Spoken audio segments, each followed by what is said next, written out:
You're welcome back to Newsfile. This is your most authoritative news analysis platform, and here on Newsfile we put Ghana first. Sulemana Isifu says that unfortunately in Ghana we build our cities before planning them instead of planning them before building. First, we need to protect our wetlands. Second, there must be stringent enforcement of our planning and sanitation laws. Third, instead of paying huge sums of money to a sanitation company without any benefits, those monies should go to the assemblies and be given clear KPIs on the sanitation planning and flooding. That's Haj Suleiman Isifu. And he says, regards to Prof, my schoolmates and school prefects. Ghana is just a mess. Educated people sit down for land guards and other people to dictate how we live. I have a house sitting in the middle of the road, like Sharif is saying. When there is an emergency, only God knows what will happen and who will be the victims. Abubakar Ibrahim shared that one. Ernest Asigri says that the flooding at some portions of Nana Krom Lakeside Estate, I am told, is the result of a new diversion from two major drains from the Adanta Dodowa Road construction, which is now channeling much of the water from the Eburi Mountains without large outlets to carry such large volumes across the motorway area. This is therefore a hydrological defect from the Dodowa road construction. If this is not addressed, it will become a new flooding area created by the government. Flooding area created by the government. Politicians should make up their minds that they have only 4 years and enforce the laws. Until then, we will always come back and speak about what law enforcement will simply do. Gamel from Wutu Obrachere. Thanks for that, Gamel. Abdullahi Pegla Issa says that we are failing to prevent floods because of our inability to fight filth and stopping people from building on waterways. The lack of political will in fighting indiscipline is the bane of our floods predicament. Richard Esson says Ghana has a flooding problem with well-documented causes and solutions. One of the biggest causes is poor town planning. Is flooding a problem in Ghana? That's the question he asks. To Amanda, yes, severe. It is often severe and causing it. Loss of lives and property disruption, blah, blah. Thank you very much for your messages. We need systematic reforms. Thank you for all of that. Now, let's get to one of the issues that continues to divide the country, I could say. In the last couple of months, at least 2 months, since it came public, the NPP, once the NPP is on one side and the NDC is on the other side, you can tell. It's like what they say when the elephant and who suffer, do what suffers. Now, there's a recent development as far as the matters in respect of the Chief Justice are concerned. And the Chief Justice has issued a writ, this time herself. And her lawyer is Godfrey Dame. And she's asking, among others, for a public, a broadcast of the committee process. Let's hear a few people about the matters that have transpired in the course of the week and come to the studio.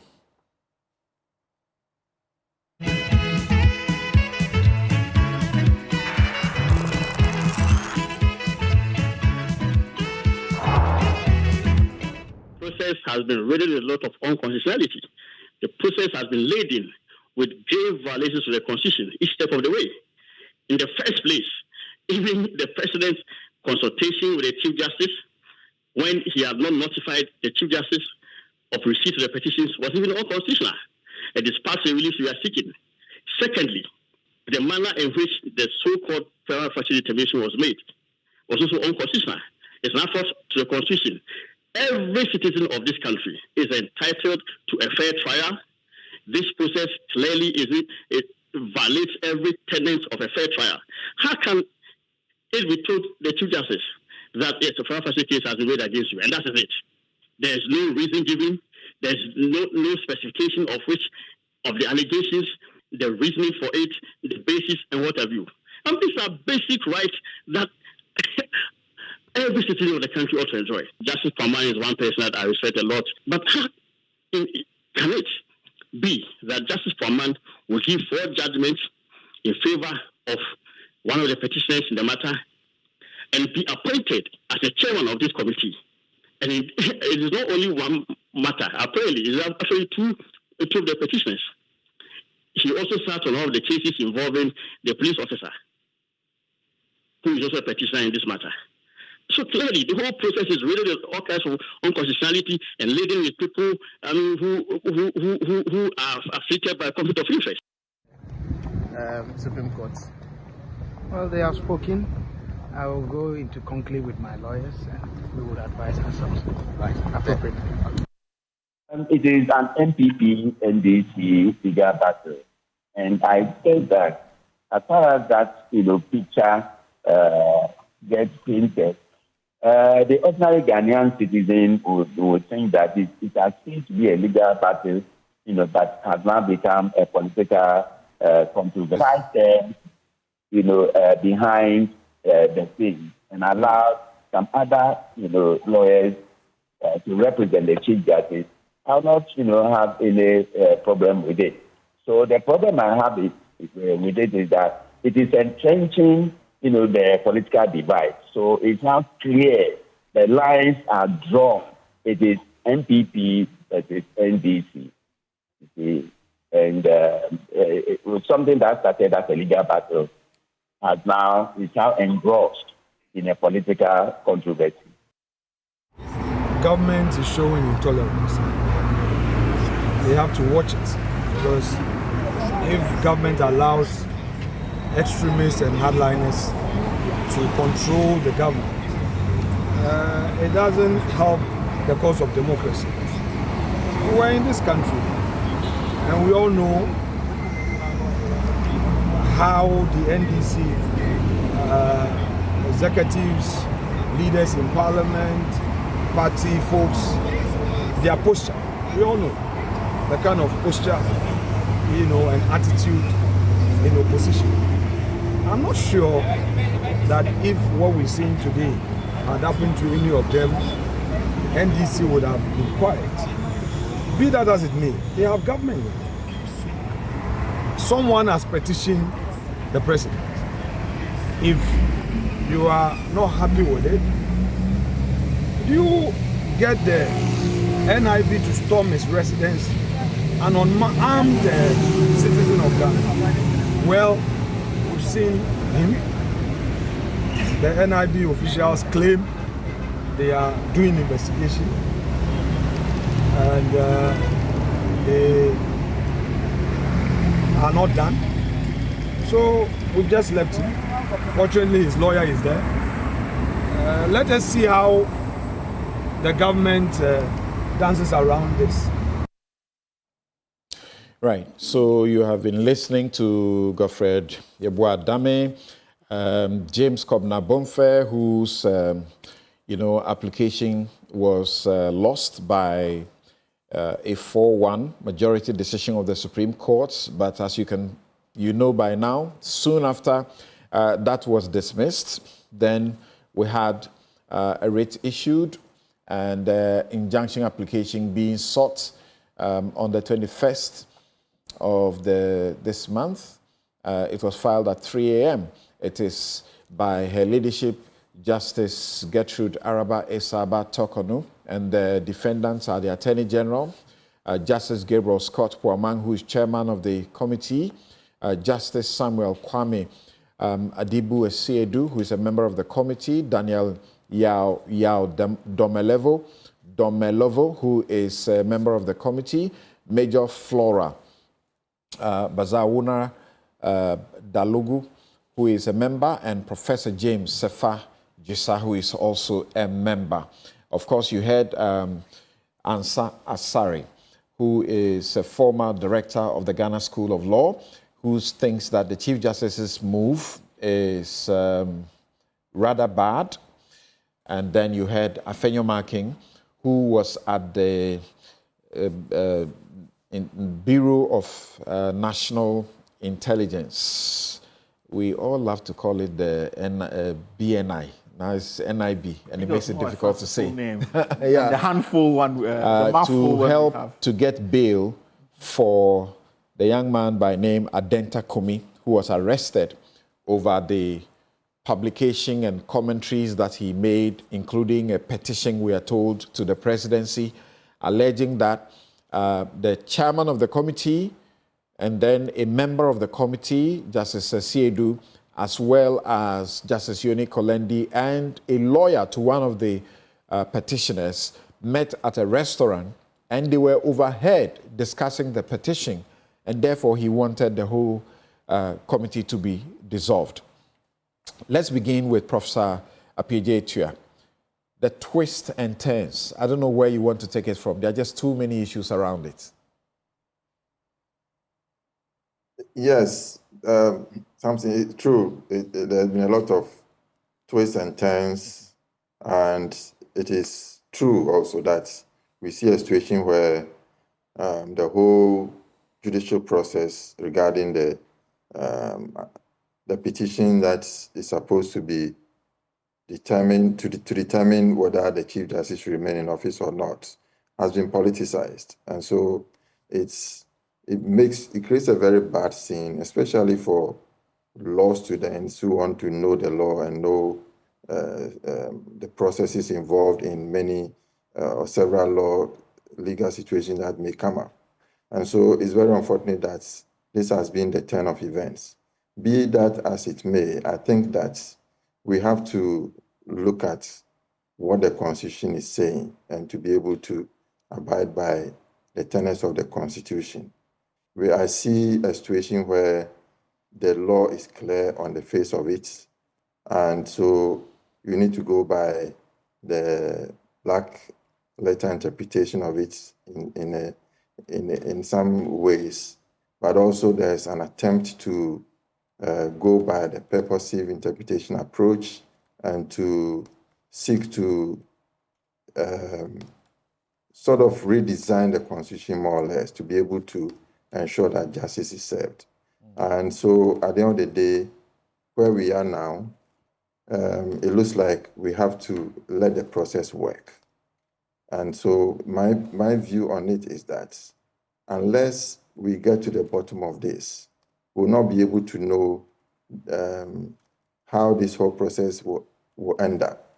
There seems to be some misinterpretation that this is an attempt to remove the Chief Justice. But I don't think we should see it that way.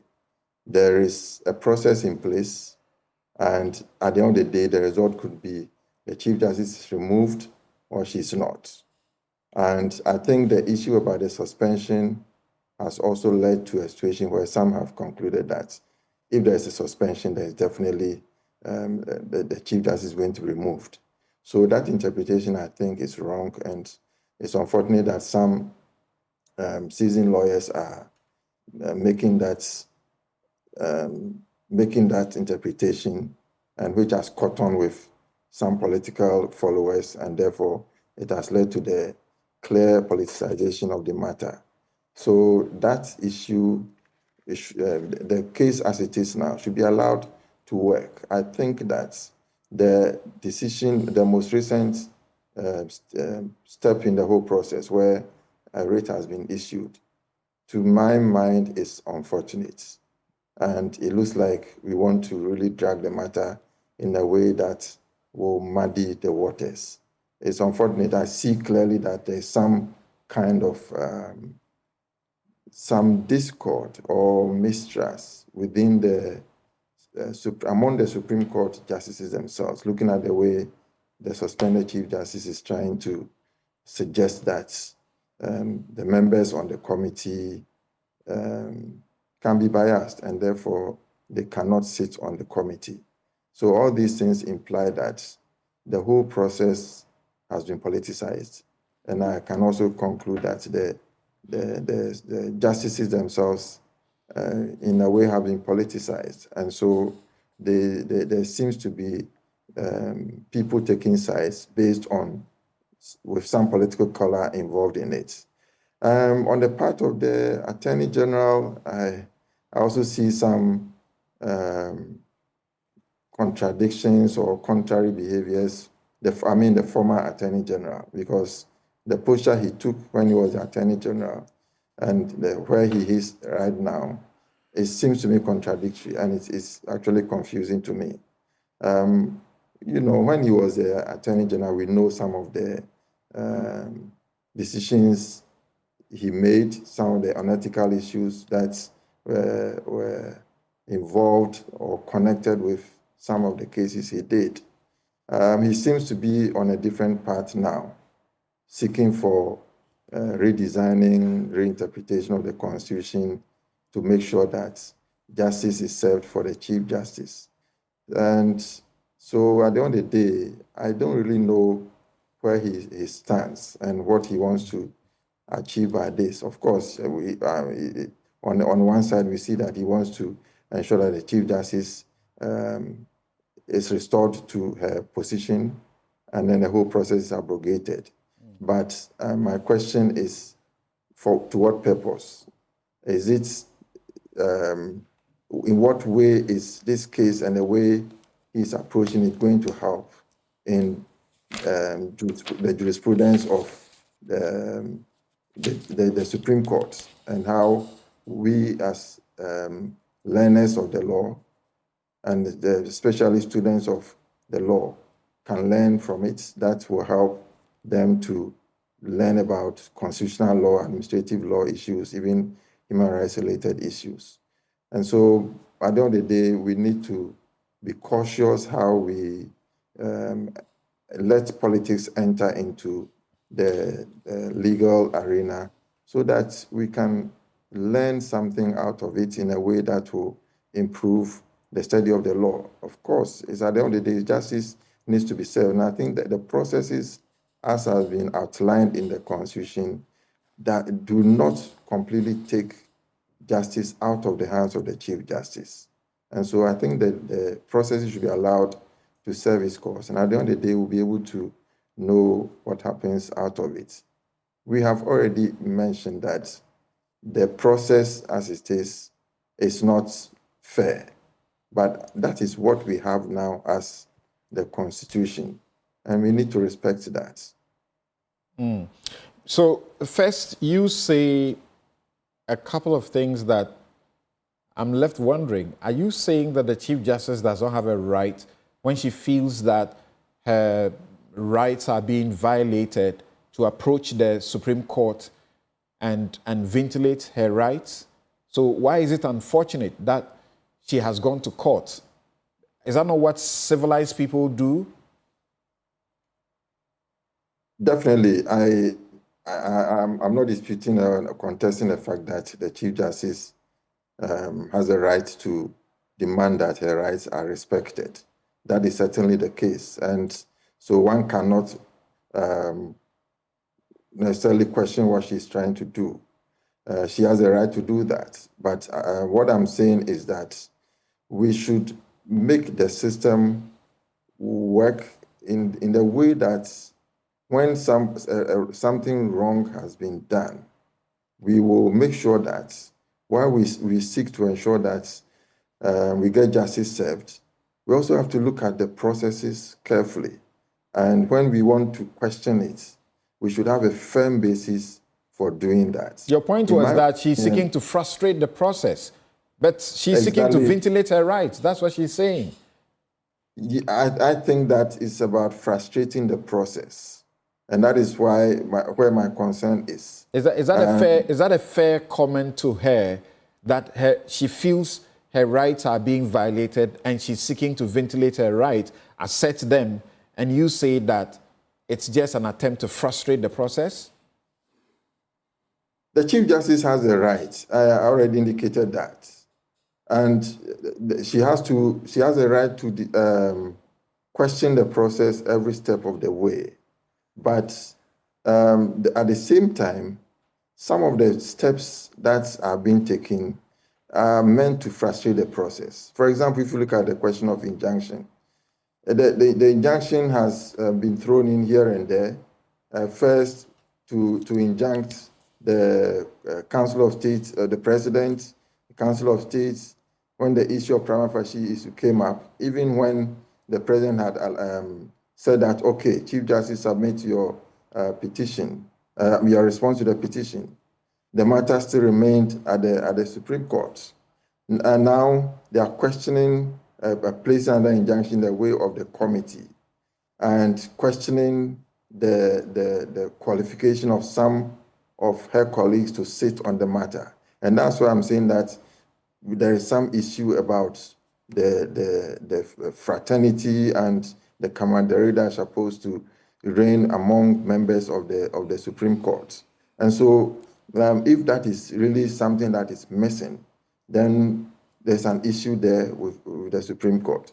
But the bottom line is that if you look at the way all these processes are being thrown in, now a writ hasn't been issued, and so on, I think that's an attempt to frustrate the process. The call for public hearing, when I think it's clear that the Constitution says the committee shall sit in camera, then what is the justification for asking for the process to be changed so that there will be a public hearing?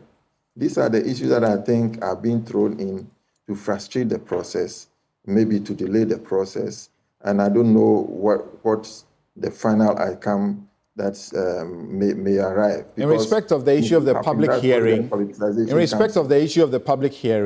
we have heard people like Professor Michael Quay say, yes, the law says it has to be in camera. Everybody else can see the law plain, says it has to be in camera. But there is the need, because of the nature, the public interest nature of this case, to have a public, screening of it. This Chief Justice has been known to regularly allow matters of national interest to be televised. So what she's doing complies with, accords with what we know her to be, correct? I think when we're talking about the decision she took in some cases to allow for public hearing, that one is discretionary. It's within her powers as head of the judiciary, administrative head of the judiciary, to be able to come to that conclusion. But in this particular case, the Constitution is clear that it shall be held in camera.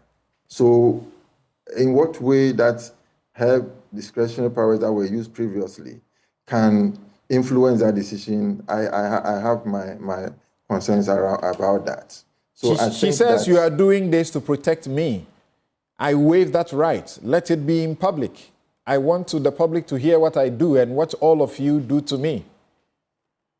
Well, I mean, she can have that say, but at the end of the day, it is not only protecting her. It's not about protecting her, but it's also protecting the institutions and the processes that the Constitution has clearly spelled out here.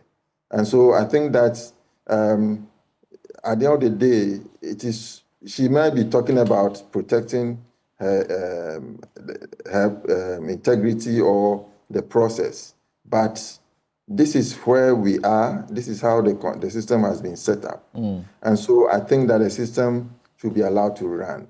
Where it's a gray area, then we can talk about the situation can change this way or that way. But as it stands now, in my view, it is clear-cut. So to move forward and push for a change, I think is to frustrate the process. In the 81-page ruling by the court in the Vincent Ekowa-Sefwa, injunction application that was brought up and, dismissed, the court appears to roundly reject, the position that she should have been giving a notice of the petition. The court quotes Justice Framsai, is it the Attorney General? Okay, the Attorney General saying that when Professor Kwekwasari brought his petition in December 2024, the same process was done. It went to the president took it to the Council of State, I think about 2 or 3 days before she was alerted to also bring her response. And so it is not the case that once the petition came, she should have been notified of it even before it goes to the Council of State, and that cannot be a reason to want to invalidate the process. The question of prima facie, they appear to, through this particular decision, reject these claims. Is that what you see? How you see it? Yes, Sam, I think I agree with the justices that the majority opinion here, because I think in a number of ways, the problem is with the Constitution itself, the content of Article 146 with regard to the whole process of removal of the Chief Justice from office. And so while there have been some gaps here and there, the Supreme Court itself has come in the Ajay Boafu case to clarify some of these points to allow for the prima facie issue to come in.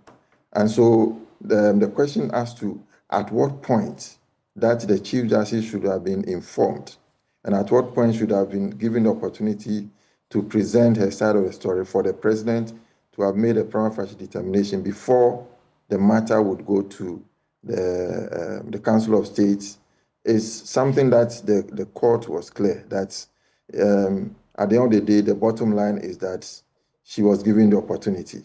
And that does not end the process anyway. There are a number of filters that need to go through. The president receiving a petition, going to the Council of State, the committee being set up. These are all processes which, strictly speaking, do not follow the judicial process as we know it. It's a sort of quasi-judicial arrangement. And that is what the Constitution has put in place. And so going by that process, I think the Chief Justice was treated fairly in being given the opportunity to present his side of the story. And then based on that, the prima facie decision was made. Now we have the committee set up. So why don't we allow the committee to work? But these attempts to frustrate the process, which I think is what is creating the problem that we are in now. Okay. Please hold on for us. Let me come to the studio to Amanda. You've read the decision of the court? Yes. As rendered, the majority and the dissenting, Isifu Umoru, Tanko Amadu. If you have practiced in his court before, particularly when he was in the High Court, he was in the Commercial Court. I don't know how they do the arrangements. His court was always packed.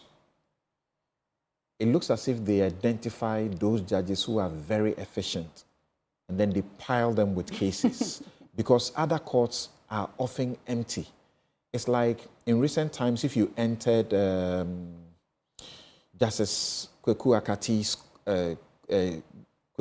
court, always packed, and they appear to dispense very fast. But other courts are empty. I don't know how they do it. So reading particularly what he wrote, what Yoni Kolendi also writes, do you agree with them as against the dissent by Henrietta Mensah Bonsu and Ernest Jayo? Well, I mean, I think they are the seat of authority, and that is why they're sitting in the Supreme Court. So I think I'd make that distinction first and foremost. But the last time I was on this show with you, just a few weeks ago, I said the former Chief Justice would decide this matter. And in a strange way, she has, because she was the only one who abstained from the Council of State decision. And then she made further recommendations as to the constitutional review that needs to be done. And the reason I bring that up to tie into what you've just said is that the suit you just mentioned and practically 4 other suits have been rejected. And the reason they've been rejected is that the process is lawful. That's the irony. The process is lawful, but it doesn't make it just, ultimately. You know, do we want it to be this easy to remove a CJ is the standard high enough? And ultimately, this whole thing got started because who determines stated misbehavior, incompetence, and inability to perform? The person who determines is the executive, in a way, in terms of the petition reaches them and it moves forward. And so that is why we have, as I mentioned when I came on the show last time, the benefit of a former Chief Justice in terms of Akufo, and she's got it just right, in my opinion, because she was very diplomatic in this, in not vocally coming out as much. I mean, I think a lot of the media hasn't picked up on it, but her subtlety perhaps shows why she's a Chief Justice. First of all, she allegedly abstained from the vote as to whether this Chief Justice should be removed. And then within 7 to 10 days, she presents herself before the Constitutional Committee and she says that she really thinks there must be a revision of Article 146 on this basis. It has to be said for her, though, that she's been working with the IEA since she retired. And together with Professor Michael Quay, the IEA has this committee that's been working for constitution review. And so they have done work for a long time. And this was the product of the work they were presenting to the Constitution Review Commission. Which makes this even more authentic in terms of her views. Perhaps this is the only person who is non-political in all this, because had she been working on this beforehand, this makes her judgment of this absolutely non-political. And for instance, she says she advocates for the establishment of an independent body to investigate prima facie cases against the Chief Justice, replacing the current 5-member committee appointed by the President. And she cites the Kenyan judicial system as a model, where a judiciary commission comprises of independent experts which handle such investigations without presidential involvement. And as I think he's a professor who just last spoke, he also made a very good point that this whole process has been politicized. And it really is about, everybody's got their political view. Dami's come out and, he's writing it and, making his view and everything. But the truth is she might not survive this process under this constitution. And that is why all 5 cases have failed, because legally it's correct, but do we want to remove a Chief Justice so easily? And until reform comes, every Chief Justice that serves at the mercy of the executive... You sincerely think... could be in trouble. You sincerely think that if the format of determining a prima facie and also setting up the committee to investigate is changed, it will be devoid of the politics, the partisanship we are it would help. Untreated. It would help, and that's why she cites the Kenyan... We will point out which lawyer is in that committee, who is MPP or NDC. At least they'll be those who determine the prima facie, the committee that will be set up, whether it's a permanent committee of lawyers or judges, we will look into them and say, this judge is NDC, this judge is MPP. Do you think we will ever have a solution of a reform that will be devoid of the political accusations? The solution of the reform comes with making it a lot more difficult to get rid of the Chief Justice. Just like with the President, for instance, if impeachment process is ever started against him, it would be impossible, with this current government structure to remove him because of the number of votes. So it shows that, there is a lot of steps that have to take place. So what is being called for, and you're right, justice is not blind, and particularly when we have NPP and NDC. Justice is not blind in this country. Lady Justice is blind, though. She's blindfolded. She's not blind. Yeah. But, I think what the former Chief Justice is also saying is about this right to appeal. So like you've said, even though, journalists and everybody will comment on how many NPP people, how many NDC people, had the current or the suspended Chief Justice had this right to appeal, this would be yet another hurdle. It's not so easy to just remove her. But ultimately, I think that judicial independence is the soul of the constitutional democracy. And if we lose it quietly, we may never get it back loudly. Okay. And I think that is what people are fighting for. Although some would argue, that the former, the suspended Chief Justice should just resign gracefully or exit the stage gracefully.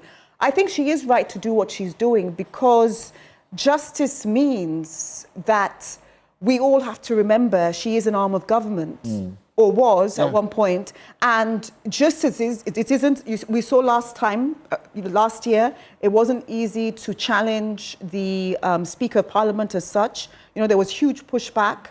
There was suggestion about removing, or not removing the president, but possible impeachment actions just last week, vetoed immediately in terms of they couldn't even start the process because it wouldn't go anywhere. That is the argument for the Chief Justice. It must be a lot more difficult. Otherwise, every Chief Justice that comes... There are those who have argued that this current system is actually very difficult to penetrate. And those who accuse Justice Sophia Akufo, for example, say there was a petition or petitions against her. It's the president who decide whether they forward the petition or not. So you would discover that is why when we're making the OSP Act in 2019, we included that once the president receives the petition, within 7 days, he has to forward it. Prema facie must be determined within this number of days. After that is determined, a committee must be set up within this number of days. The committee has 90 days or so to do their decision and bring. The current constitutional arrangement doesn't have that. So presidents have received petitions and simply trash them. So some people say this particular process, if the president, you are in the good books of the president, you may never get, removed. And that is why the call for constitutional reform centers around the idea who determines stated misbehavior, incompetence, and inability to perform. Okay. And ultimately, there is a call for an independent body to investigate the prima facie case. But I do not believe that this Chief Justice will get the benefit of that. I think that perhaps should a reform come, it will be a lot more difficult. But I mean, the writing is on the wall for this Chief Justice and possibly, the Electoral Commissioner, possibly, just because of the climate of politics at the moment. But this case proves we don't need misconduct to remove the CJ. We only need procedure, basically. And that is really important. And in terms of what the professor was just talking about as well, in terms of Incamera is stated in the Constitution, so that's that. But, I agree with you. So you're saying what she's asking she can't get? She says I just think public. the political... No, but my view sides with you, with what you said. This is public interest like no other. And that, it breeds speculation, having this sort of secrecy element. And also, you can't claim to protect judicial integrity behind closed doors. That's the subtlety of it. The Constitution can say one thing, but public interest always trumps all other cards. And there is no bigger public interest case at the moment than this Chief Justice. So the question is, can she ask for what she's asking? Will she get it? Well, the Supreme Court could determine, as they have in many cases beforehand, that public interest is at the heart of this. So they could give her one of her reliefs, which is... This is the relief we're talking about. Yeah. The Article 146, Clause 8 says, all proceedings under this article shall be held in camera. Yes. That means in private. Yeah. And the justice or chairman against whom the petition is made is entitled to be heard in his defense by himself or by a lawyer or other expert of his choice. The question is, can the Supreme Court pronounce that this can be otherwise, not in camera? In my view, yes. I mean, in my view, the Supreme Court has on, I just don't have the cases in front of me, but on countless occasions mentioned public interest as to why they're taking certain acts. And so this is public interest, and if we remove the head of the judiciary in private, we tell citizens that they're unworthy to watch this whole thing. What's your idea of the purpose of the Incamera hearing? Well, I think that if justice is truly being done, let it be seen to be done. And, you know, I've noticed since the new government... What's your idea? What do you think is the purpose for this? Well, the purpose is transparency. No, in-camera hearing, when they put it there, that it must be in-camera, why do you think they did it so? Well, I mean, initially it might have been because to protect the sanctity of the position such that if you were going to remove such a position, it would be dealt with in a sanitized way, and then you present maybe findings in a sanitized way, but it's not the glaring of everything that is out there. I think that was the initial intent of why it was drafted in that way. My last question about that, do you think this is a right to the Chief Justice for which she can waive, as she purports to say? It is absolutely a right, and it's not just a right to her, but it's a right to the Ghanaian people. Because ultimately, justice isn't about fairness, it's about visibility. And, you know, with the NDC coming into power of late, I mean, I think it's been 3-4 months, which has been, you know, they've had a few Supreme Court cases. Very few have been, you know, publicized. And I don't know if because some of their advocates are a bit nervous about being on camera or whatever, but at this level, as the suspended Chief Justice identified, when she said, if it's public interest, the camera should be in there. You know, we always used to hear Dami's views and, you know, different people's views. And if your argument is that good, let us hear it, because apart from, you know, the justices sitting there, the public would hear it and the public would know, yes, it does seem to some extent justice is being done. So I do think the NDC's legal team have got to be a bit bolder in terms of not being so fearful of people seeing their advocacy NDC work. legal team? Well, meaning that when the Attorney General goes, the Deputy Attorney General, etc. Where? To the Supreme Court. No, that's not what we are talking about. Yeah. She's saying that the committee hearing for her impeachment should be public. It should absolutely be public. Not the hearing of the case in the Supreme Court. Do you get that? Yes. But the thing is, public interest so invites NDC whispers. lawyers are not involved here. Okay. NDC legal team is not involved here. Now, the question is, you say public interest, and that the Supreme Court has many occasions. When you bring a provision for the Supreme Court to interpret, you ask for interpretation because it is what? It is unclear, correct? Of course. Okay. So the question many are asking is, what is unclear about this provision for which you can ask the Supreme Court to interpret? Because often when you appear before them, that's the first question. If you can't show why it is not clear, they will throw you out. So what is unclear about it? It says all proceedings under this article shall be held in camera. Yes, but again, is it just in this case? Because this is very, very high profile.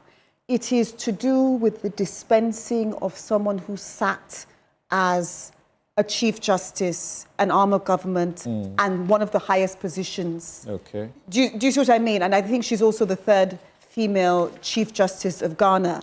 Right. And a lot of questions are being asked as to, did stated misbehavior and incompetence really take place?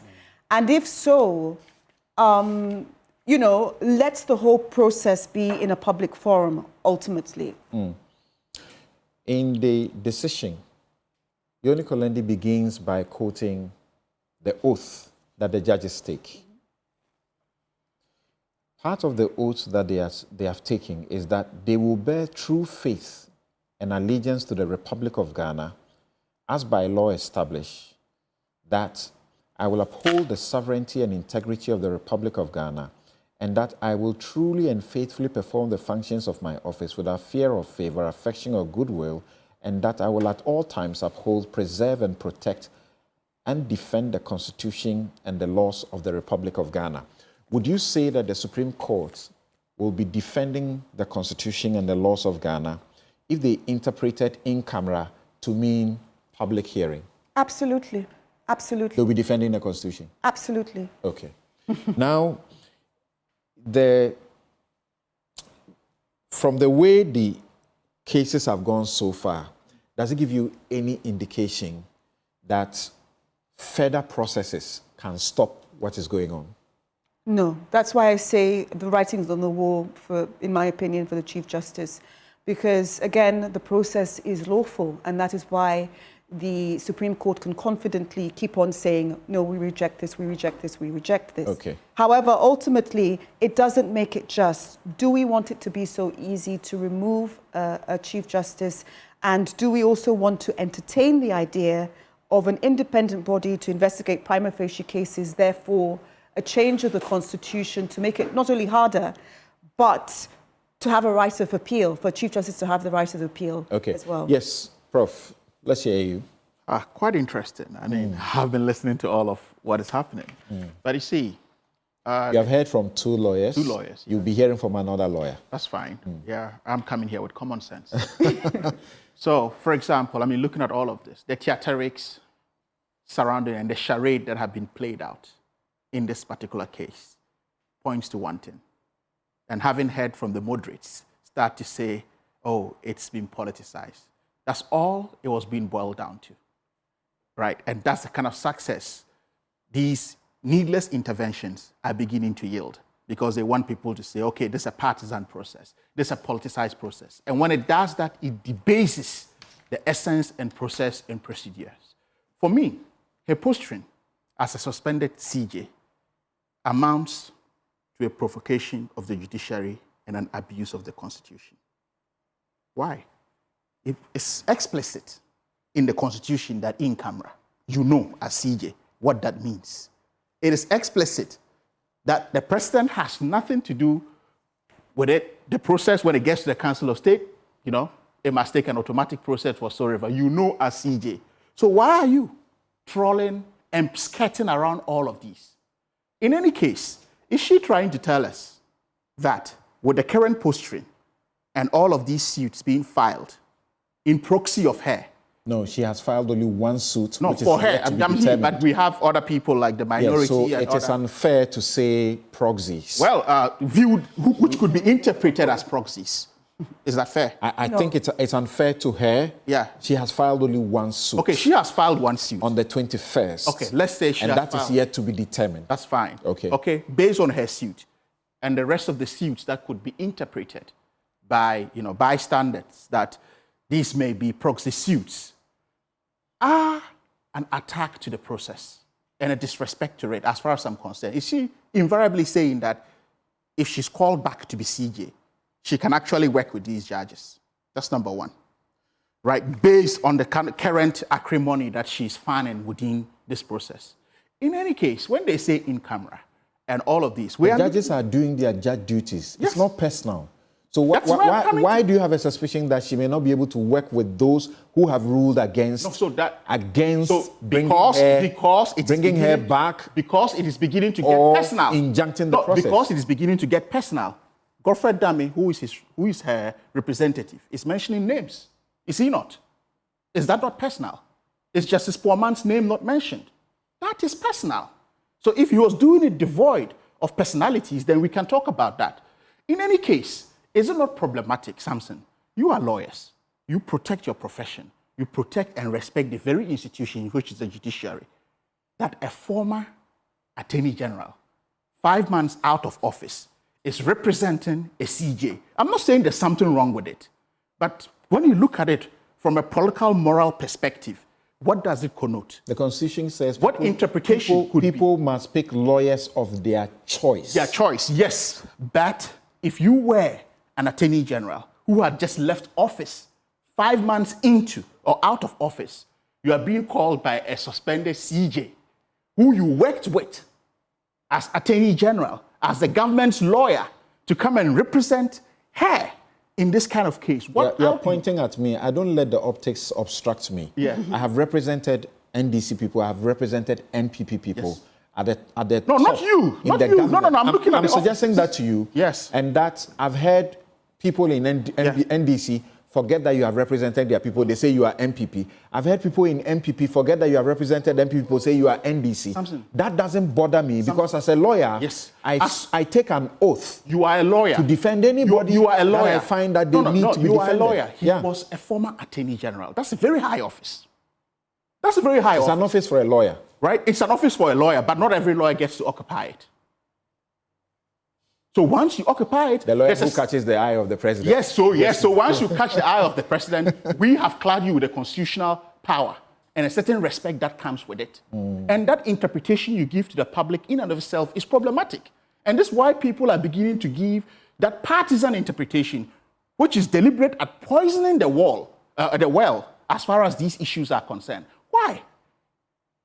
Did we not see? What's your concern? No, he says Chachu Chikata is NDC lawyer. Yes. Tayo Sori is NDC lawyer. I can't agree with that. I don't agree with that. So you see, you yourself is having... That's my point. Yeah, that's your point. So, but Bakavomawo is also NDC lawyer. So it means this is orchestrated by the NDC. No. Is Chachu Chikata not NDC? He's NDC. Is he not proud to be NDC? Yeah, and what's wrong with him being NDC? And so what's the problem too? So I'm not saying MPP. I'm saying the office as Attorney General. Let's distinguish the two. I never went on the partisan tangent. I'm giving respect to the offices. The sanctity of the office of Attorney General and Minister of Justice is what I'm looking at, not the individual Godfred Dame or the individual MPP or NDC. No, it is the office. And that office is a constitutional office. So if I see an ex-appointee of that office 5 months out of office, having to pick such a case, it begins to raise certain questions in my mind as a citizen. We don't pick cases, not us. The cases pick us. Right, yeah. We don't pick cases. Yes, but you have... Believe me. You mentioned... Amanda, you mentioned that Justice Sophia, who sits on the Council of State, recused herself from it. She was a member of the Council of State. The case came to her, and she thought that, hang on a second. She didn't vote. No, what I'm saying, hang on a second. I respect this institution. For the office I've probably held before, let me not be a part of this process that could give a certain coloring to it. She stayed off. Right? This is the respect of the sanctity of the kind of public office I am talking about. Because you have a former CJ. May I? In any case, you could see all the antiques around all of this happening. When the CJ put in her response, she referenced Justice Sophia in that response, who sat on the Council of State. Now, people are talking about neutrality, that a set neutral committee should be formed. Look at the composition of the Council of State. Why is the justice herself there? She's representing the judiciary. Has she not done an act that shows she's independent by staying off or recusing herself? You have a former CDS who represents the armed forces. You have a former IGP who represents the police service, all within the Council of State. What other stature of a committee do we think best suits this kind of decision that you think would be devoid of certain interpretations of saying XYZ is wrong? This is where I'm coming from. So let's look at it. When we talk about the Incamera stuff, I think it is just not for her personal protection or personal protection of the parties involved. But again, it boils down to the sanctity of the office, which is the Chief Justice. So I think we should distinguish between... So you are saying... Yeah. Whilst she may have a right to say, well, you want to do it in camera, I don't want it. Yes. She should also think about the other parties. The other parties, not just the petitioners. Yes. And potentially the witnesses who will be appearing. If you can blow the whistle about a CJ doing wrong, what should you be afraid of? You are not afraid of anything. Having the cameras on you and giving your testimony. No one is afraid of anything, but they also have the right, just as the CJ also has, right, to make that, which is what they are asking for. So again, what about the respect of the office of the CJ, which I believe the framers of the Constitution are protecting? We should not look at individualize it. We should not individualize it. Okay. It is the office. So for me, I'm looking at it from the perspective of the office, not personalities. In any case, when the Charlotte Essay issue happened, did we see any of these happening? She was electoral commissioner. Why? Or she has pink blood running in her. That she didn't need this galvanized support of a base. Or she didn't merit this kind of discussion and elaboration that we Do you need. know how much Charlotte Osei's lawyer fought at the time? Yes, but that's her lawyer fighting. But in this case, you have the GBA. But what did you the had NDC minority. Say? What did the NDC MPs, not say? Right? What did the NDC not say at the time? No. Well, what did people not say? Was it the NDC or people saying? NDC. What did they say? What the MPP is saying today. You see, again, Samson, when we try to politicize this, right, we fall for, that poison well of politicization. It detracts from the germane issues surrounding this. And that is my worry, right? I mean, you all talk about, when you finish this, you end up with constitutional reforms, isn't it? You're calling for constitutional reforms. When President Mahama set up the constitutional reform, who is chairing it? A moderate, who can neither be decided as an NDC or an MPP. So that tells you the president's vision as far as constitutional reforms are concerned. So if we are discussing constitutional reforms within the confines of a suspension of a CJ, with all these theatrics and antiques surrounding it, we should do a divide of the partisanship that we're trying to throw into it, which will mar the entire debate and will be unable to unpack the real issues. Okay. So we are talking about an office here, which is the office of Alfred the has Chief been Justice. on for a long time. Let me go to Alfred. Right, a very respectable office at that. If Chief Justices have come and gone. All right. Alfred Choiwa, thanks for staying with us. Okay, so let's just hear you. What do you say? Ansar Sari has said that what the CJ is doing, I can't use his words. And then you are hearing other people supporting Ansar Sari's point. Why? She shouldn't, exercise her rights at law.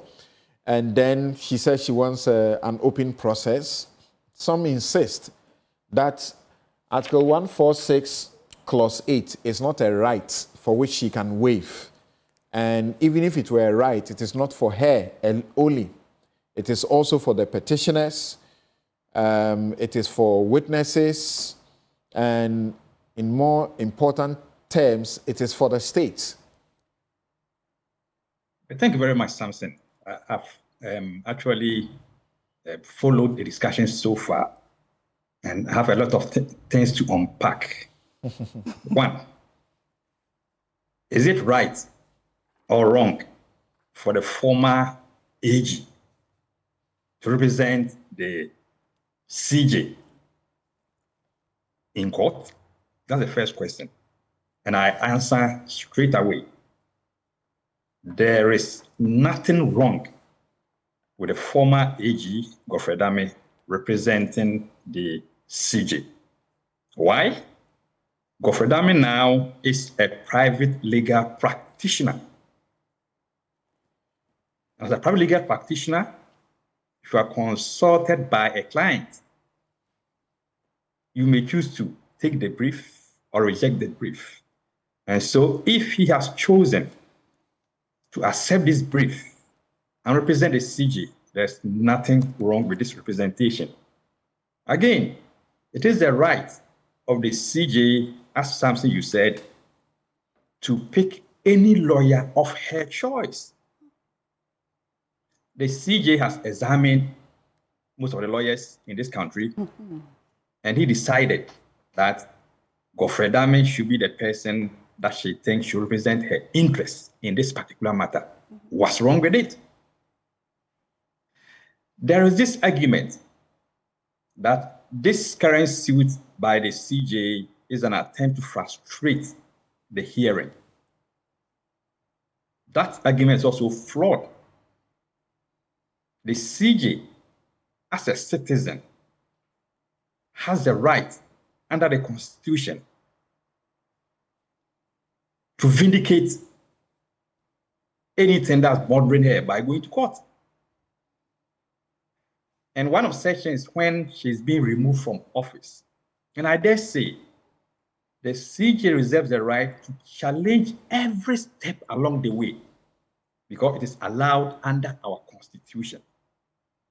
And one of such steps is what she has done by commencing this action in the Supreme Court. In the current action at the Supreme Court, she's asking for various reliefs. I'm not going to judgment her because I know where I need to tread. But I'm going to state my own opinion, but I'll not judge If a CJ tells you that two of the panel members, I will say panel because they are part of the committee, who are judges, may have to look at their position relative to being part of that committee once again, I think it's a fair demand. Now, even if you go to the chief's palace and there's a matter before the chief has empaneled some chiefs to sit on your matter, this will do you a right to raise an objection as to the inclusion of any of the members of the panel. And so if the CJ is now saying that looking at the issues at play, Justice Prema sat on some cases, and those cases have formed part of the basis for her removal from office. And for that matter, she is of the opinion that it's because to make a determination that Justice Prema is not qualified to sit in the matter. I mean, that one's a fair request. As what I to grant by the Supreme Court, we leave it. The second one also has to do with another case where the CJ sat with other judges, including Justice Prema, and that particular case is being used for her removal. The CJ says, wait, if you are going to remove me based on this case, a panel member of this committee sat on that panel. So let me ask this question. Whatever the CJ says that she may want to call Justice Prema as her witness related to that allegation in that matter, what happens? She tells you, yes, Justice Prema is my witness in that case. And so you look at the optics and look at the various circumstances. The CJ has no option than to go to court. The question arising from what you just brought up has been that, first of all, who empaneled these judges to sit on the matters that she's complaining about? The president, on advice of the Council of State. No, the matters that she's complaining that they sat on that matter involving one of the petitioners or more than one of the petitioners, and therefore they shouldn't sit in judgment of her. Who empaneled? All right. She empaneled as the Chief Justice. Right. When she empaneled them, was it her expectation that what they would do would be personal? Not personal. But applying the law, right? But applying the law and doing justice, right? Exactly. So why does she have a problem now? You see, she has a problem per her rates because that decision that they took wasn't her personal decision. It was a decision of the panel. And if you are not going to question her based on that particular decision, it will be fair that all members of that panel may have to stay away from interrogating what she did on that particular matter. Maybe they being part of the panel rather will benefit you. That's why I pose the question. So if she decides that Justice Prema is my witness, I want to call him as my witness related to that particular allegation, what happens? Well, how do you answer to the question that in the Daniel Esiedu matter, for example, she had the opportunity to deal with the matter previously. And then when it came before her, when she was Chief Justice, she didn't see that, what she's raising now was substantive. And so she went ahead. How about that? I mean, Samson, we do not know the full facts in that particular matter, but I understand that in one of such cases, she was not even part of the panel because she has sat on that case at the Court of Appeal. And I stand to be corrected. And so in those 4 cases, if you have one judge who sat on them, and there's an allegation against a certain Chief Justice related to those particular cases, wouldn't it be fair that that judge does not form part of the panel that's seeking to interrogate that particular matter? Fairness. As we all know, is something that we must all see that is being done or is being done. Okay. And let me move further to address this issue about in-camera hearing. Or on camera. I mean, that's the problem. Is it in or on? In or in on camera. Hearing. Is it her right to waive? Let me address you, Samson. Now, if you take Article 146.8, as you read, a careful reading of it, you say, oh, this one is so clear. But we are taught that if you want to know the true interpretation of a clause in the Constitution, you must read the Constitution as a whole. And so if you take Article 19.4, Clause 14, it's to the effect that if you are hearing every matter, it should be by public hearing, unless that commission or that committee comes to effect to say that, no, this matter must be heard in private or in camera. And if you also go further, look at Article 281. No, the article you just referred, does it not defeat the argument that it should be public? Because this provision says it should not be public. Yes, I'm building an argument. Okay. If you look at Article 19.4, it says it should be in public unless or until the committee or the commission says no, it should be in camera. Article 281 has the same provision. And why are they saying that those two provisions, they can be held in camera? On three main grounds. That if that body is of opinion that based on public morality, public safety, and public order, they may want to say, let's hear this matter in camera. And so the question that comes out is, what is the spirit or the rationale behind Article 148 and 146.8 of the Constitution? The rationale could be deduced, not from the plain text, but you may have to look at the spirit, having in mind other provisions. And in the other provisions, the catchphrase is public morality, public safety, and public order. And so in interpreting Article 146.8, you will have to look at the situation to see whether indeed, in the circumstance of this case, public morality will be defeated, public safety will be defeated, or public order will be defeated. And we should also not forget that they're saying all proceedings should be in camera. But the proceedings have already leaked. The proceedings have already leaked. We've already read the proceedings. When proceedings get leaked, there are sanctions, right? Samson, I'm coming there. When proceedings get leaked, we are told in the dairy case that it will not vitiate the proceedings, so-called, when they get leaked. Even though the provision that talks about shall, the Supreme Court said no, notwithstanding that one, it will not vitiate the proceedings. And so the taking of the Supreme Court in dairy cases to the fact that the leakage of the proceedings or not is inconsequential.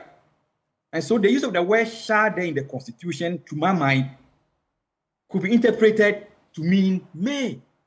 And we should not forget, once again, that the Supreme Court in other cases have interpreted shall to mean may. Like? You look at the Article 49 of the Constitution. No, you said signing of in other cases. Correct. Signing of pin sheets. Yes, right. that's what I'm giving you that one. Okay. Article 49, dealing with shall, the presiding officer shall sign, etc., etc. Let's go back to 2013 election petition. What was the holding of the Supreme Court? And so you may have shall there, but looking at the purpose or the intendment of that provision, is it possible for the Supreme Court to rule otherwise? You think? And so this particular matter, you think the two situations are the same?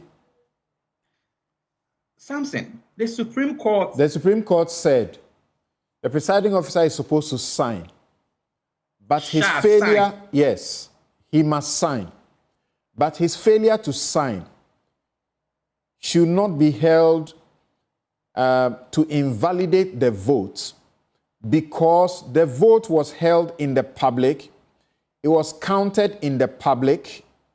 Other parties to the election process also signed. So you cannot punish the voter and all other stakeholders for the sins of the presiding officer.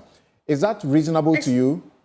Excellent, Samson. So you see here, the Supreme Court decided to look at other circumstances to say, not to stand the shall, it should not affect the outcome. Correct. The Supreme Court decided to look at other circumstances, other factors. That is the same way that this case is seeking to do. You look at the circumstances, the factors, the Supreme Court may, I'm not saying they are going to do that. I'm just expressing an opinion. So here, what makes the circumstance, whatever, that should call on the court to deviate from the clear provision? What do you say? That public morality, public safety... Safety and public order. How? Samson, already, as I said, the petitions are out there. That is a breach. So that is a breach by who? If there's any harm, it's been caused. That's a breach by who? I cannot point out. Okay. It got leaked. And if the Supreme Court in Derry case had ruled that such a leakage will vitiate the procedure, it will tell you that the Supreme Court was very mindful of the use of the word shall, just to vitiate everything. But it didn't happen that way. Again, if you look at Article 146.8, I think you ask Amanda a question, whether it creates a right. Article 146.8 creates two sets of things or more. One is an attempt to limit the right of the person or the subject of the investigation, which may also be looked at vis-a-vis Article 17 of the Constitution dealing with discrimination. Two, the other aspect has to do with the creation of a substantive right for that person to say have the right to in-camera hearing. Do you Can these rights be waived? Do you think sincerely that 146.8 creates a right? To me, I see it that way because it is a right created for the person to say you cannot air this in the public. It is a right. Really? It is also a limitation on the right of that person to a public hearing under Article 19. When the Constitution says that 146, I want to read it again. We have read it once or twice, but I just want to read it again. 146.8 says, all proceedings under this article shall be held in camera. Is that a right? A privilege. Relative to who? Relative to the subject. So that's why if the current pan decides to say that we are going to hear it in the open, the CJ may say, this is my right. And Article 146.8. Relative to the subject, you are writing that into the Constitution. It's not there. All proceedings under this article shall be held in camera. And if you follow from where you've got into, yes, you realize that the target is the subject. There's a comma. Then after that, it says a comma. And the justice or chairman against whom the petition is made is entitled to be heard in his defense by himself or by a lawyer or other person of other aspect of his choice. So if you look at 146 carefully, it is targeting the subject, the judge. In my learning, respectfully, in my learning, it is difficult for me to see a right-creating provision in Article 8, Article 146.8. But once again, we are jumping the gun, are we not? Let's wait for the law lords on the Wu side to come out with what will happen. Yes. Okay, so a couple of people have asked for some further commentary or rebuttals of sort. Let me do that quickly so that we can wrap up and go to the next matter we have to discuss. Yes, Amanda, you wanted to say something. And after that, you have me, I think. You are asking for it because others have asked for it. That's not why you should ask for it. You are a fair judge. I thought you had already accommodated for all of them. Okay, let's hear you, Amanda. In this lovely debate we have. Yes.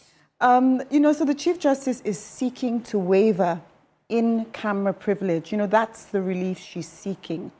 And the privilege exists for her benefit. It's a privilege. It's a privilege for confidentiality and privacy. You know, it's for her benefit, which she's saying she wants to waiver. What you're saying, you're reading into the Constitution. I'm reading into it, but I'm going somewhere with this. And the waiver is, of course, voluntary and informed. And above all, the law allows for this. And I'm going to show you where the law allows for this. The Supreme Court, as we all know, has inherent powers to mold procedures in exceptional circumstances. They have the discretion, you know, under the constitutional framework, especially if to safeguard certain things such as public interest. And so open justice for me supersedes privacy. Furthermore, the point you were raising about, you know, Dami, the former Attorney General. First and foremost, you know... Get it. I'm not saying it's wrong. I'm not, but it raises questions. It does raise questions. Yeah. But the beauty about all this unfolding is it's great for law students, is that the Chief Justice is actually going before the Supreme Court as a private citizen, as is her right under Article 2.1. Any individual can bring an action. And as this private citizen, she has this right to choose her lawyer. And the irony is, with all the people that have gone before her, you know, Dami kind of likes the Constitution a bit in terms of he goes on about it whilst he's in the Supreme Court. So she picked him. Do you see what I mean? So I do see the nuance of what you're saying. The criticism is that it looks funny. The criticism is that he had a role in the appointment of the Chief Justice because he was Attorney General. And so maybe he feels he has to do something to protect. But again, he's not the one who appoints himself as the lawyer. But the other question people are asking, those who share views like yours, is, so what should we make of Godfrey Dami's criticism of the lawyers representing the petitioners? What should we make of it? I mean, it's unfortunate. I think he should have just stuck to the law and it would have helped. But, you know, first and foremost, you know, I've met Dami a few times. He really is quite an academic in terms of, he really does believe in the Constitution, and, you know, it's his thing to sort of like go into the meat of it. And he sees it a particular way. He thinks he's the best person to defend her, and she has seen a lot of counsel before her and really does probably like his energy for defending. Okay. So the nuance of, it does look optics-wise, because, I mean, at the end of the day, I think the word we're all trying to mention is optics. How does it look that she's being accused of perhaps making a lot of cases in favor of NPP, and that is why perhaps she's in the seat she's in, and then the NPP former Attorney General mouthpiece is now defending her. There is optics-wise... The timing is important. 5 months out of office. And Thaddeus Sorry, whom he accuses, which among the fraternity, many say is an unfair accusation of Thaddeus Sorry, because if you really know Thaddeus Sorry, some would have rather said that he was a lot more predisposed to the NPP tradition rather than an NDC. But he's everybody's favorite lawyer. You can't take that away from him. Yeah. Now, I got a comment here that says, Amanda says, public interest trumps what? Public interest cannot trump the Constitution. Sure. It's the Constitution that dictates what must happen. Professor Piaget, quickly, in a minute, just in a minute.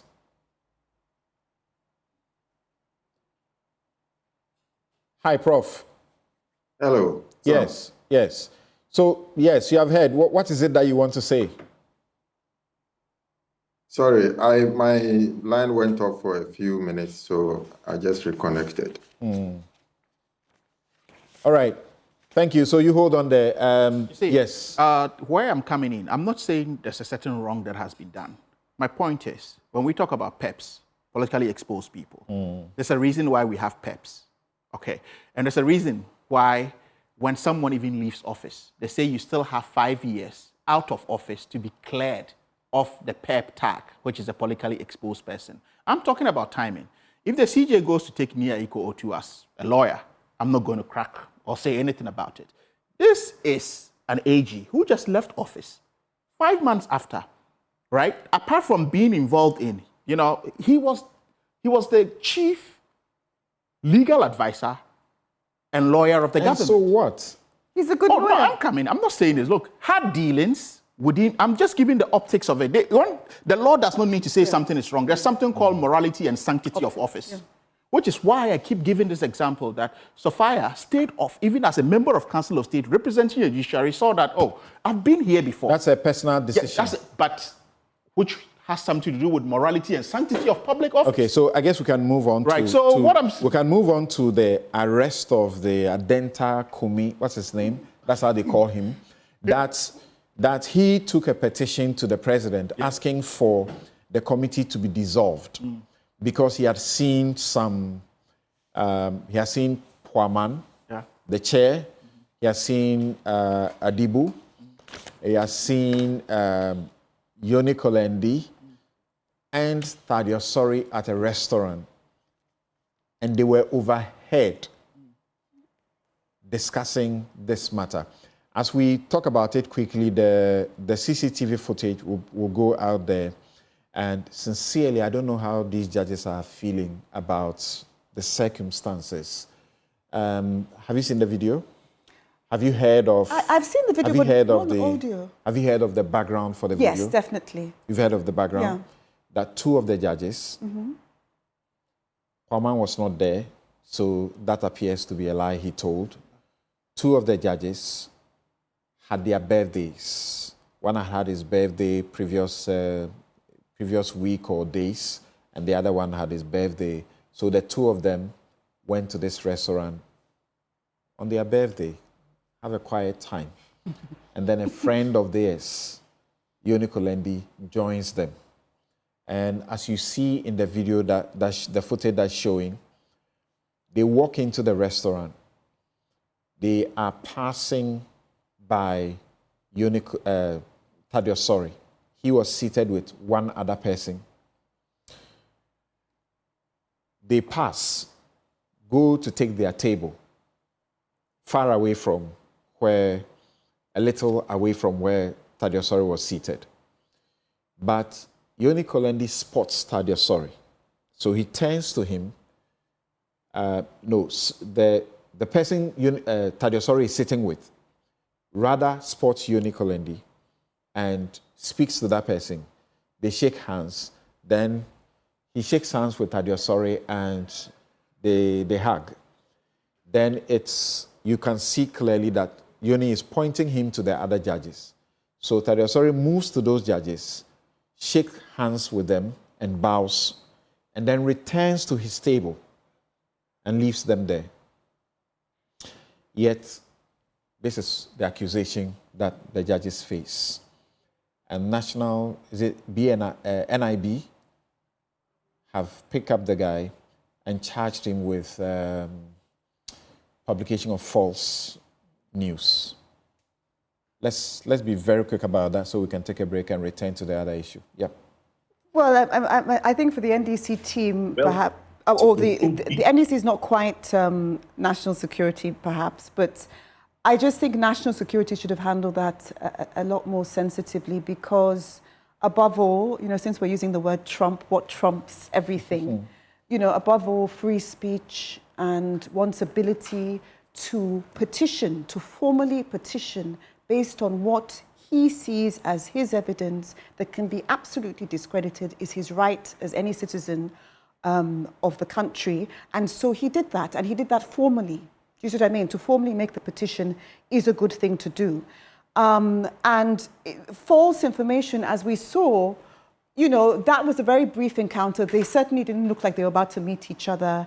And perhaps had the president, received the petition, he could have formally replied that I've seen the evidence as well, should he have, and then just dispensed of it. That would have been a better way than, security forces picking one up just because they have an opinion, because then I should watch my words more. Now, if an opinion means something. Would you do that you take a petition and you say, regardless of how false the petition is, it's permitted? Would you do that, take a petition to the president on a sensitive matter like this, and we don't know which went first, whether the petition went first or his public commentary and publication of the petition is what he did first?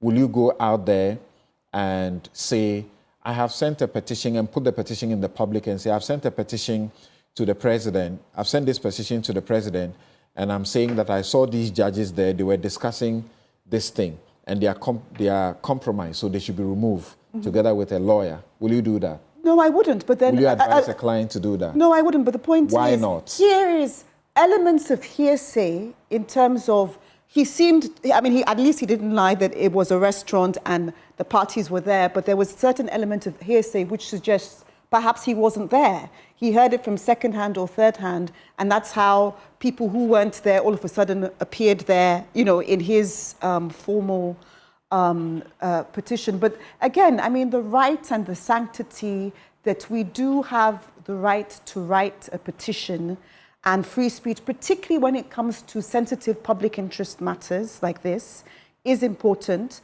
And it's a cautionary tale that in the future, perhaps we should check our facts. Otherwise, you know, the investigative teams might pick us up, you know. But again, he's a citizen of the country who thought it was his duty, perhaps, because of what he'd heard. Right. And, you know, watching that video also lets us know why perhaps members of the bar don't always join the judiciary. Because, you know, once a person becomes a judge, fraternizing, and they certainly weren't fraternizing because it literally was a private dinner, you know, a small event. But, you know, this is what keeps people away from the judiciary. That right. You can't go out to do things. It's one of the reasons friends and colleagues who become judges, it doesn't take long and they start accusing every one of us that you're not looking for me, you're not looking for me.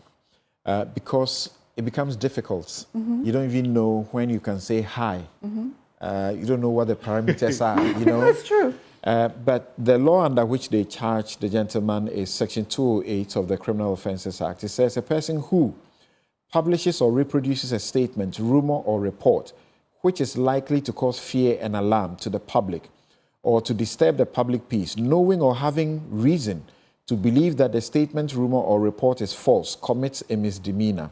It is not a defense to a charge under this law that the person charged did not know or did not have reason to believe that the statement, rumor, or report was false, unless it is proved that prior to the publication, that person took reasonable measures to verify the accuracy of the statement, rumor, or report.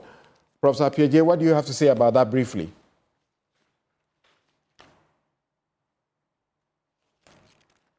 That is a difficult issue for me to resolve. On the one hand, the question is, did this person know that the information he was giving out was false information? From the look of things, it looks like probably he did. And the question is, why did he want to issue such information and for what purpose? Clearly, he seems to have violated a certain portion of the law with regard to what the particular portion that you just read to us. However, my concern is about the approach that the security personnel adopted, which seems to be the pattern that under the current regime we seems to be seeing, which is a cause for worry, because in that respect, the process and procedures for issuing an arrest warrant or inviting somebody to the police station to write a statement or to give certain information to enable an investigation to proceed is clearly violated. Well, we don't know the facts, but the report we are having is that there were about 20 armed men that went to the place. They vandalized some part of the property to enter a space and so on, which is certainly going too far. And so in that sense, I fault the security forces or agencies for what they did, because it could amount to even a violation of his privacy and even his dignity. Having said that, I also think that the issue is quite sensitive. We live in a situation where there's been a recent change in government, and the new government is trying to position itself to, rule for the next 4 years. And the NPP is still coming to terms of having lost the elections.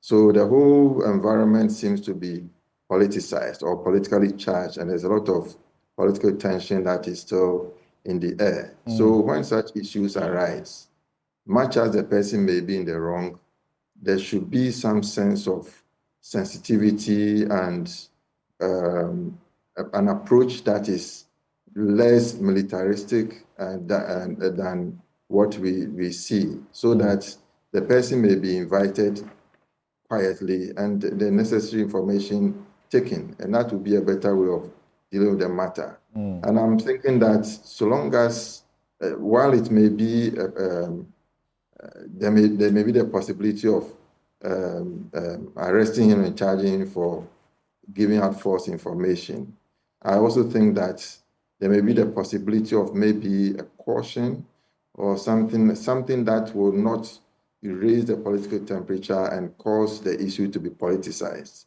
So that is my take on it. Okay. Thank you. Thank you very much. Do you, Alfred, so I'm coming to you quickly and want to do this brief, so we take a break and return to the matter of the Article 71 of office holders.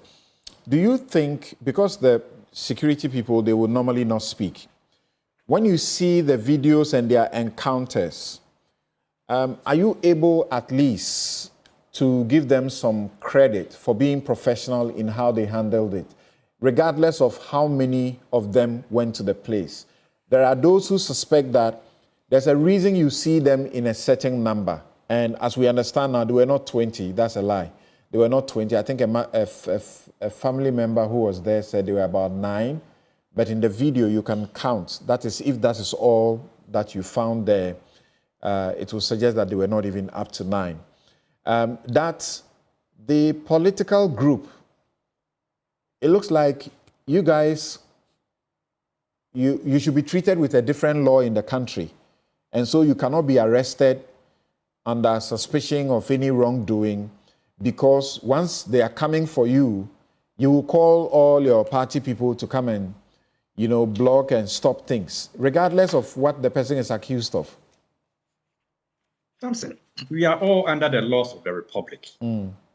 As a student of security, I know that if a citizen, or for that matter, any other person suspected to have committed an offense, security agencies have the right to either invite or effect the arrest of that person. But as to the tools that they will deploy, will depend on the nature of the accusation. So, question: the accusation is that he has published false news. I mean, in any democracy, this does not warrant the deployment of even 5 or even 4 security men to his residence. Even a phone call to him, that young man, we are in need of you, report an NIB by 12 noon, will have been enough. So don't have to waste taxpayers' money being in vehicles, be in uniforms, take arms, just go because someone has made a statement that you think is false. In any event, Samson, you know my opinion on Section 208. That section should not be invoked anyhow. If in a democracy, people make such an allegation, for example, this young man, and then he even petitions the president, if at the end of the day, the allegation is false, what's the remedy? The remedy is to resort to the civil system, where you may want to take the person for doing something on someone may say you didn't advise the security that when you were in power, because the media felt that this law was invoked just too frequently under Akufo-Addo. I mean, it matters not. You have security agencies who may even want to just take steps without even the sanction of, for you may know, the Attorney General, the current Attorney General, might not even be aware. They just went there to do their things. Sometimes they do it, and when the docket gets to the AG's office, realize that there's nothing to hold on to prosecute. So I'm only advising that in such instances, if you're a security agency, you must be cautious. Okay. You then just go there in your numbers just to effect an arrest of someone who has made an allegation. I see it's an attempt to, as it were, stifle free speech. And you must not go back to that era. Okay. In that regard, in a minute, some 30 seconds, can you tell me this, that you would have done what the gentleman did, or you would have advised him to have done so? I would have advised him. I mean, he petitioned the president. And I've advised him that he should get himself ready if the president invited him for further information. I mean, that will not be bad. If we watch only 30 seconds of a video, that's for right. him to know, I know the place that the gentleman went. I mean, you might have spent maybe 10, 15, or 20 minutes. You don't know the remaining minutes in that. But the president may be interested. It doesn't take the security to just arrest such a person. You can have a way of inviting him, then ask him, or maybe want to investigate further for him to know what he says is not the case. Or maybe the case. But you are giving yourself the benefit of the doubt that what he's saying may be possible, knowing the judges that were there from where you sit. I know the judges who were there, and I can say Justice Poeman was not part of the video that we've seen. Justice Poeman wasn't part of the judges who went there. I mean, lawyers, as Professor Tuya and you were saying, we were all mates before we became judges. We sometimes meet to discuss matters. It does not matter. That's so far as we've met, we are just going to discuss matters before. I have friends and mates who are judges. We meet and discuss matters, but certainly not on matters that I think order on their work as judges. Thank you very much. I hope my friends, my mates who are judges are listening. They accuse me of abandoning them. Well, I mean, because so it's difficult, you are very cautious. to pick the phone and call them and say hi. There are several instances I've walked into public places. Very quickly. And by public place, I'm referring to restaurants and other social houses where you come across, you could see a judge. I saw a Court of Appeals judge. I saw a Supreme Court judge.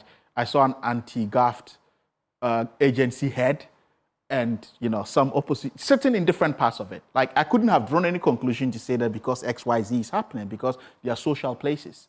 So for him to go that step and to even mention names that are not in there, it raises a matter of what? National security. Because a president has been petitioned. Look at the names involved. We're talking about a Supreme Court judge in his absence.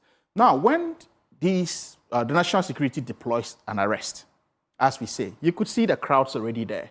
And given the turmoil around this, given the minority press conferences, so you see political tensions building around this. You and I are not privy to what information they have on the ground in what they're going to do there. Whether there's going to be a mob or a mass up of people, right, because of the coloration that this has taken. So they have to put measures in place to go. One, did he not have access to a lawyer? He did. Right. Was he not granted bail? So I think that we should be speaking within the confines of the law if his rights were infringed upon. And none of this happened. So if we are not privy to what the signals the intelligence services picked before making the arrest, we cannot be counting people saying that Thank you very much. It was wrong. Thank you very much. To be sincere, I feel for those judges. It's like you can't... You just want to eat. You can't even... Oh, no. All right, we take a quick break. And when we return, just in February, the presidency approved the payment of emoluments as recommended by the Fufie Committee. Matters are coming up about that. I'm talking about the Janet Ampadu Fufie Presidential Committee on Emoluments. On the 25th of February 2025, the presidency did approve for salaries or emoluments to be paid from between 2020 and 2024. And people have seen Professor Kuku Azar's publication about the staggering figures, 67,000 plus for Chief Justice and other justices and so on, and then independent constitutional office holders, their heads. And he feels that the economy cannot sustain that. So we should talk about it. We'll be right back.